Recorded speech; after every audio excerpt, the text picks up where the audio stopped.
Good morning, everybody. Welcome to Sports Shorts Daily. Ronnie, Rantz, Tommy, Krysan. Hope everybody's having a nice, chilly St. Patrick's Day. Happy St. Patrick's Day to you. I see TK wearing the green over at Court Street Cafe in Port Allen. I got a little green in the collar right there with the Lake Charles Gumbo Gators rocking as well. All right, TK, let's talk a little bit about, some LSU sports for a minute. First off, the good.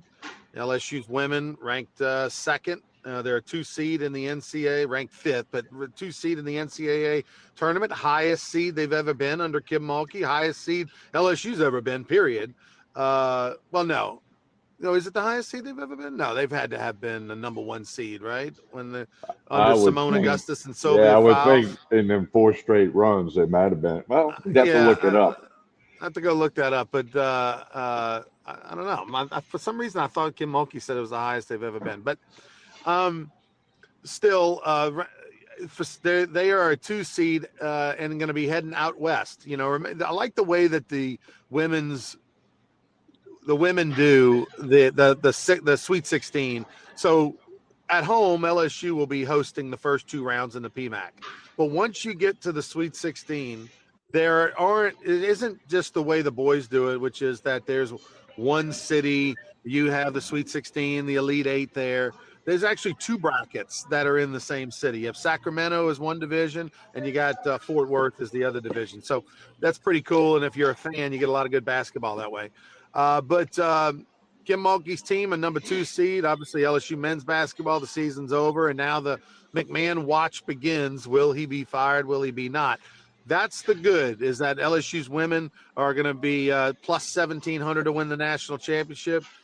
The bad is LSU baseball, Tommy, and I'll let you kind of tell us a little bit about that before we get going into it. What a difference 1 month can make. Ranked number one, two in just about any of the numerous polls. Not ranked as we speak on St. Patrick's Day, March 17th. LSU's not ranked. Raging Cajuns, 25th, hitting a few polls. They're 15-5 over there in Lafayette. But LSU, I mean, we all saw the Vanderbilt series, and they did get game 3. Again, a lot of questions and a lot of shaky stuff and a bullpen. I mean, it's just things didn't work.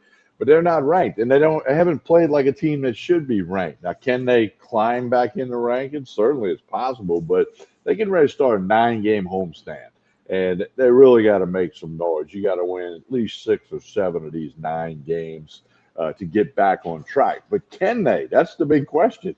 Can they get on track? We've been thinking for 2 weeks now, okay, they'll get back on track. They had a bad game. Wait a minute, they had a bad weekend. So I don't know. It's just kind of head scratching with LSU baseball, and 14-7 overall, 1-2 in league play. I don't know. We'll see. I mean, I would think they beat Grambling tonight. They really should beat Grambling tonight. Then you got Oklahoma coming to town for a 3-game set, which is Thursday, Friday, Saturday. Everybody knows some of the SEC series do that, and that's kind of because of TV. So it's just hard to figure this LSU baseball team. Definitely super hard to figure. Tommy, it's they were 8-0. They had just gone to Jacksonville and beaten Indiana, Notre Dame, and Central Florida in dominant fashion. 2 of those 3 at least came from behind in the first game against Indiana and blew them away with an 8-run eighth.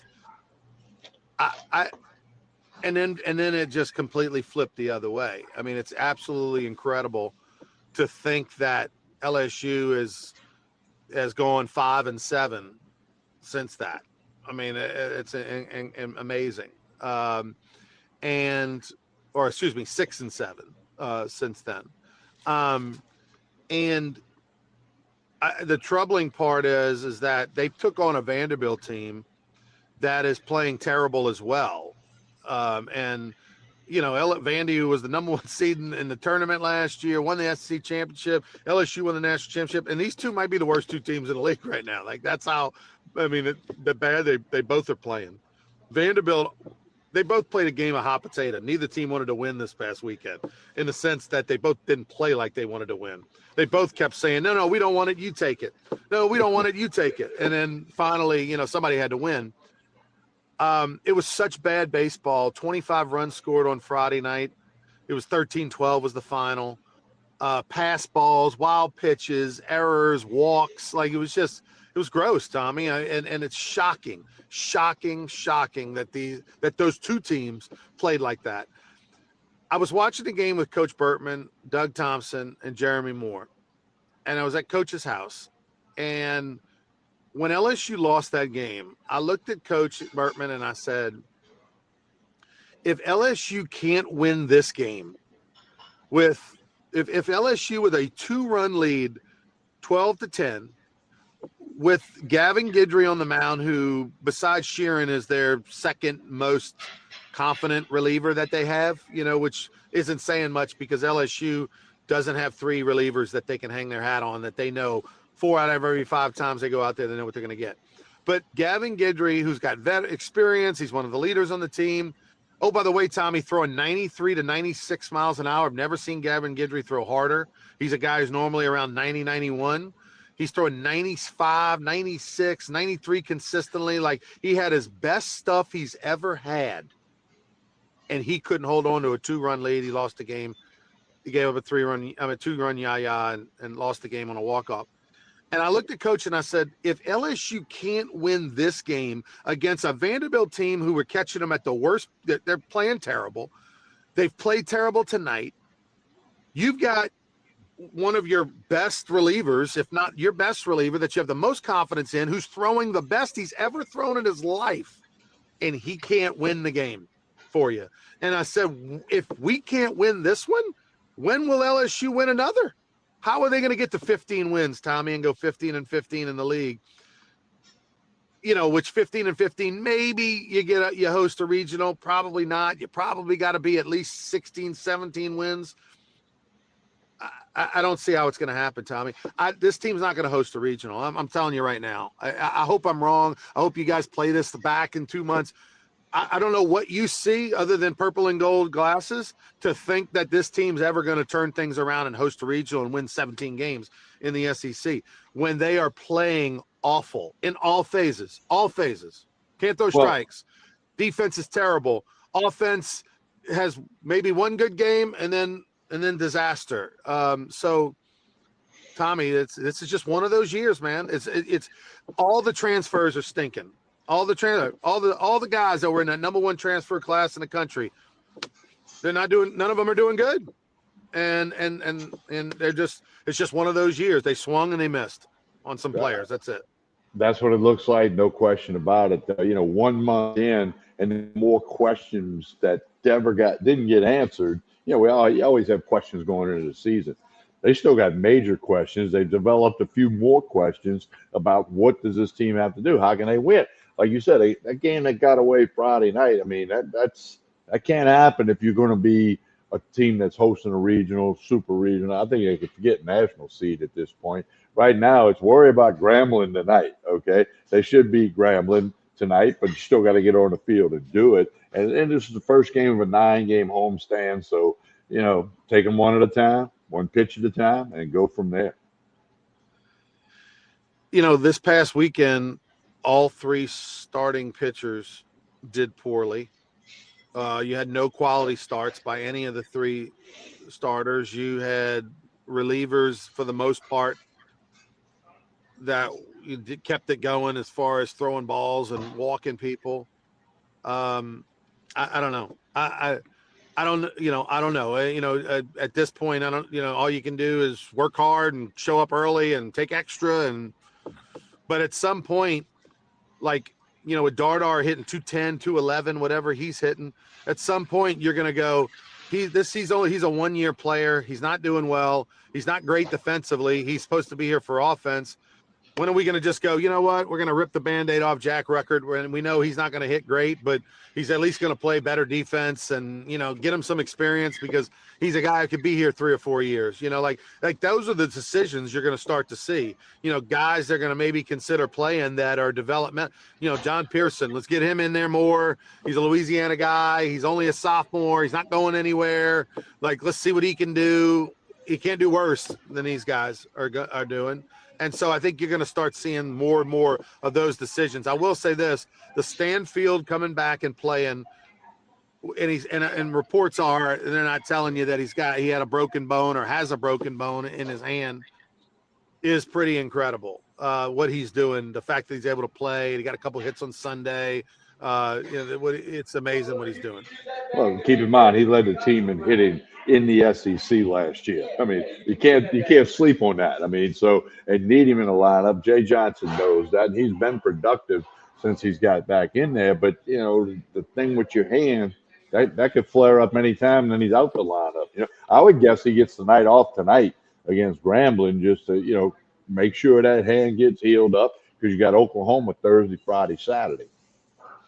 National TV on Thursday. I know Ben McDonald will be on the call on Thursday. Lynn Rollins and I will be on the call on Friday. And then Saturday, it's going to be a Saturday, I believe it's going to be a production, a radio production, over the Jumbotron feed. Yeah. Obviously, tremendously important series. I mean, at home, LSU wants to right the ship, take 2 out of 3.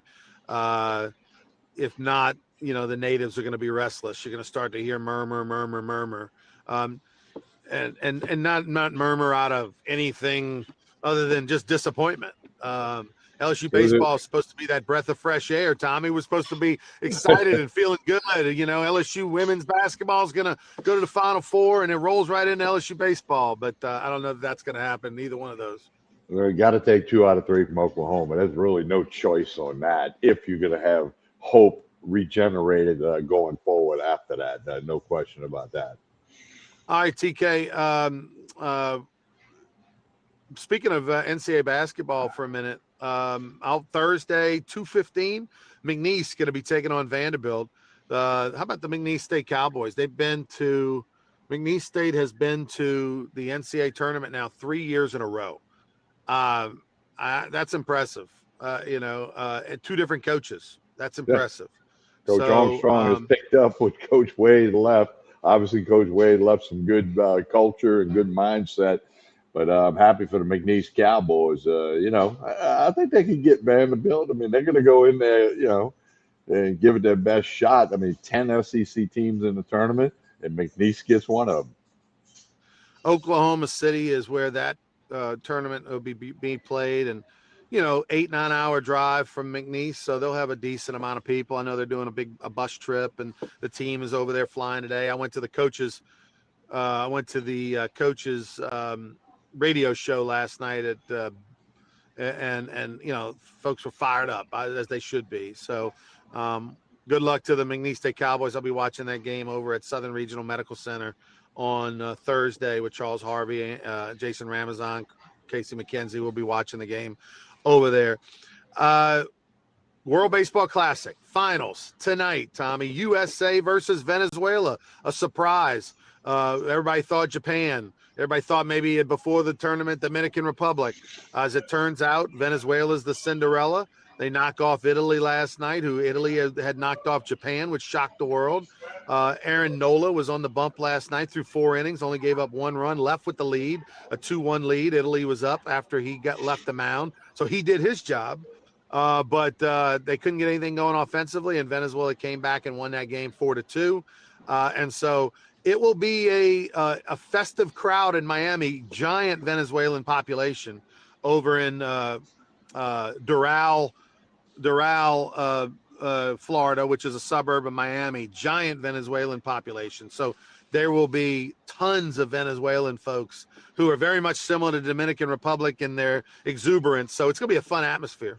Well, the U.S. will be the home team according to the box score, but it's going to be like a road game for them. And look, Team Venezuela is loaded. I watched most of the game with Italy last night. They got a bunch of major leaguers, a bunch of guys, and they're driven. They want this. They want nothing more than to beat the U.S. Team USA is going to get going, and they're 2.5 run favorite. USA is favored minus 275. So it's all tonight, 7 o'clock. Team USA, Venezuela for the World Baseball Classic. All right, TK, you finish this up. I got to jump off. I will be back on with you tomorrow morning. All right, sounds good. All right, don't forget Court Street Cafe, breakfast, lunch, dinner. 7 days a week. Steak night is Saturday. the Sunday brunch is really awesome at Court Street Cafe in Port Allen. Hit them up on Facebook and Instagram. You'll be glad you did. They'll keep up with your lunch specials, dinner specials, drink specials. Court Street Cafe, Port Allen, just a couple of minutes over the river from downtown Baton Rouge. Hey, don't forget to like and share the show, whether you're watching on Facebook, YouTube, or X. We appreciate that. And tomorrow we'll have another episode. We moved the Monday show to today. I was in the Most Blessed Sacrament Men's Club golf tournament yesterday. A little chilly when we started, but we got her in. So Sports Shorts Daily tomorrow, Wednesday morning at Tremonti's Meat and Seafood in Baton Rouge, where they got their Tuesday crawfish special today over there at Tremonti's. On behalf of Ronnie Rantz, I'm Tommy Krysan, and everybody here at Court Street Cafe in Port Allen. Have a great day, everyone.